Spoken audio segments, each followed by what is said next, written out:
David Smith here with another flipped classroom math lesson. 3 tips before we start. First, you can adjust the playback speed if that helps you get through the video. Second, you can pause the video at any point to take notes or work the examples. Third, you can turn on the captions and read my words go by on the screen. Today's topic is about recursive sequences, or more accurately, about recursive formulas for sequences.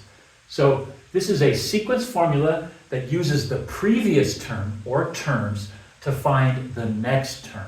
So let's go through that. Here's an example. So this would be for the 4th term or the 6th term or the nth term. What you're going to do to find the nth term is take the term before this term. So if we're looking for the 5th term, we're going to use un minus 1. U sub n minus 1 means the term before this one. So we take the 4th term, divide it by 3, and then take that result and add it to 3, and that would give us the nth, or in this case, the 5th term. Now with these kinds of sequences, often you have to also specify the first term in the sequence to get started.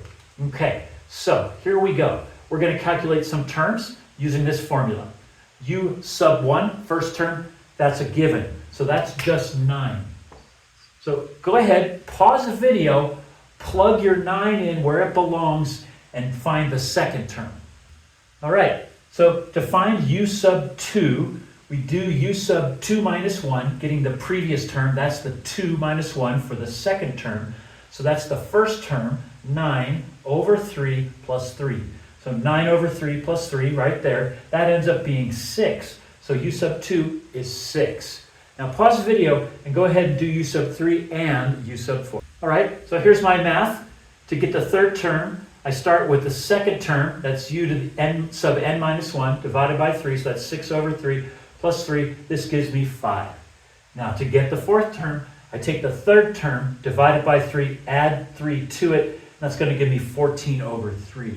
And so on. Here's a limitation of a recursive formula. What if I want the 20th term? I've got to do a lot of calculating, because to calculate the 20th, I need to know the 19th. And to calculate the 19th, I need to know the 18th, and so on, all the way back to the 4th. That'd be a lot of number crunching. So that's a limitation of a recursive formula. Okay, let's do another one. And this time I'm just going to say, pause the video, do your math, figure these out. But let's take a look at our formula. So this formula is twice the previous term. N minus 1 is the previous term. So whatever the previous term was, we're multiplying it by 2, and then we're going to subtract 3 from it. Okay? So pause the video and give me the first 4 terms. Let's see how you did. U sub 1, it's a given. You just put it right there. U sub 2, it's 2 times U sub 1, which was 1, minus 3. So 2 times 1 minus 3, we get negative 1. U sub 3 is going to be 2 times U sub 2. 2 times negative 1 minus 3 gives us minus 5. And U sub 4 in a similar fashion is going to be minus 13. All right, now I'm going to give you a sequence and ask you to find the formula. Actually, let's go ahead and call it infinite, because we could make it infinite. So look at that formula and tell me what it is that you're doing each time. That's your first big step. Okay, if you realized we're subtracting 4 every time, you're right. And it's pretty obvious. We just take the last term and subtract 4. So go ahead and I want you to write the recursive formula. Un equals what? Okay, so this is pretty straightforward. To get the nth term, you just subtract the term before that, u to the n minus 1, or you take that term and you subtract 4 from it. We start on 12. So we start on 12. What I'd like you to do, maybe you can do this in your head, do it on paper. I'd like you to come up with the 6th term in this sequence. So do some number crunching, tell me what you get. So here's how I did that one. It was only 2 calcs really, because I had u sub 4 already.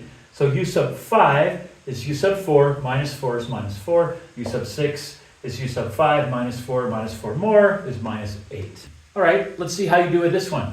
A little more tricky, but not too much. Our first term is minus 0.32. Second term is 3.2. Third term, minus 32. Fourth term, 320. So figure out what's going on, and I want you to go ahead and write the recursive formula for this one, and then also identify the first term, which we can actually just do right now. It's minus 0.32.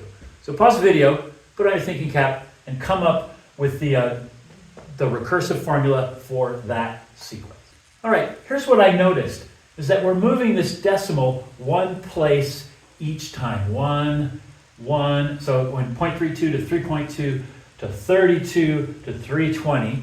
So we're basically multiplying it by 10 to do that, but we're also switching signs each time.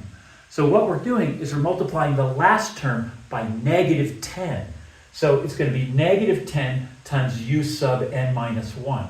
And let's look at that. So negative 10 times negative 0.32 gives us positive 3.2. Then if I multiply positive 3.2 by negative 10, I'm going to get negative 32. So when you're multiplying the previous term by a negative number, you're going to get a sequence that switches signs as you go. So that is that one. One last sequence. Check this one out. 500, 100, 24. First step, figure out what's happening. What do you do to that term to get to that term? And then figure out how to write that as a sequence, identifying the first term. All right, so what I noticed is that I'm multiplying by 1/5 each time. 500 times 1/5 is 100, 100 times 1/5 is 20, and so on to get to 4, and as far along as we want to go. So u sub 1, 500, u sub n is going to be 1/5 times u sub n minus 1.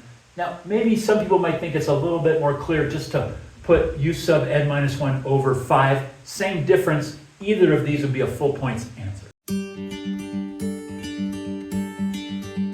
Now that you've watched the video, jot down a few extra notes or questions for our next class. You can also re-watch portions of the video that you didn't understand the first time. If you enjoyed the video, please click like, and if you'd like to help me grow my YouTube channel, please click subscribe.